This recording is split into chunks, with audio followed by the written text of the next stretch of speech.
حضرت عائشہ صدیقہ رضی اللہ تعالیٰ عنہ فرماتی ہیں میں نے نبی پاک صلی اللہ تعالیٰ علیہ وآلہ وسلم کو نا مرض وصال تک دیکھا ہے، حضور کے وصال تک، کہ حضور قرآن پاک کی آخری 2 سورتیں پڑھ کے سورۃ فلق اور ناس اپنے ہاتھوں پہ پھونکتے تھے، پھر جسم پہ ملتے تھے۔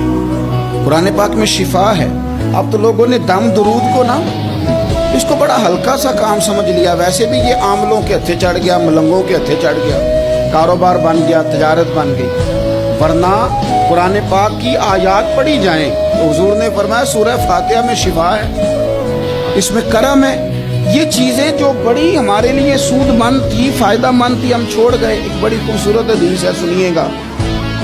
حضرت ابو سعید خدری رضی اللہ تعالیٰ عنہ حدیث کے راوی ہیں، بخاری میں موجود ہے۔ ارشاد فرماتے ہیں کہ ہم ایک سفر پہ تھے، واپس آ رہے تھے، ایک جگہ رات کو قیام کیا، سونا تھا، بستی تھی۔ بستی کے لوگوں نے نہ کھانا پوچھا نہ پانی پوچھا، کوئی ضیافت نہیں کی۔ آدھی رات کا وقت آیا تو ایک بندہ دوڑا دوڑا آیا، کہنے لگا ہمارے سردار کو بچھو نے کاٹ لیا ہے، تم میں سے کوئی بندہ دم درود کر لیتا ہے؟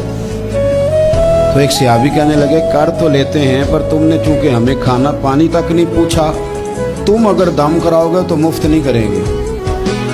بخاری پڑھ رہا ہوں، پیسے لگیں گے۔ کتنے پیسے؟ بکریوں کا ایک ریوڑ پورا۔ شارحین نے لکھا 40 بکریاں، کنے دما دیا؟ اور بھائی اس سے کوئی بندہ جواز نہ لے کہ پیسے لینے جائز ہیں، اس سے جواز نہ حاصل کرے۔ آپ بات کو سمجھیں، پس منظر کیا ہے؟ پانی تک نہیں تم نے پوچھا۔ کچھ لوگوں کا علاج ہوتا ہے، انہوں نے کہا پیسے لیں گے دم کر دیں گے۔ صحابی نے کہا حضرت ابو سعید خدری رضی اللہ تعالیٰ عنہ فرماتے ہیں وہ چونکہ تنگ تھے، پچھو کاٹ گیا اور سردار کو کہا چل تو صحیح نا۔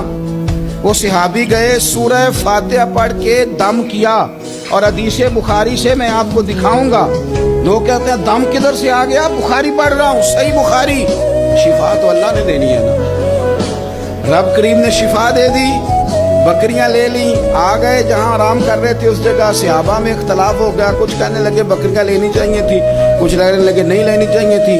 حضرت ابو سعید خدری رضی اللہ تعالیٰ عنہ فرماتے ہیں پھر ہم نے فیصلہ کیا چپ کر کے سو جاؤ، صبح حضور کی بارگاہ میں جائیں گے۔ اگر کریم نے کہا لینی چاہیے تھی پھر تو موج بن گئی، اور اگر کہا نہیں لینی چاہیے تھی تو بکریاں ہانگ کے واپس کر دیں گے۔ مسئلہ کیا ہے؟ کہتے ہیں صبح گئے حضور کی بارگاہ میں، جا کے مسئلہ عرض کیا، یا رسول اللہ انہوں نے بھی پانی کوئی نہیں پوچھا تھا، ہم نے بھی کہا دم کریں گے تو پیسے لیں گے، تو ہم نے یہ بکریاں لی ہیں۔ شارحین لکھتے ہیں 40 تھی شاید۔ یا رسول اللہ اب کیا کریں؟ حضور مسکرانے لگے، حضور مسکرانے لگے۔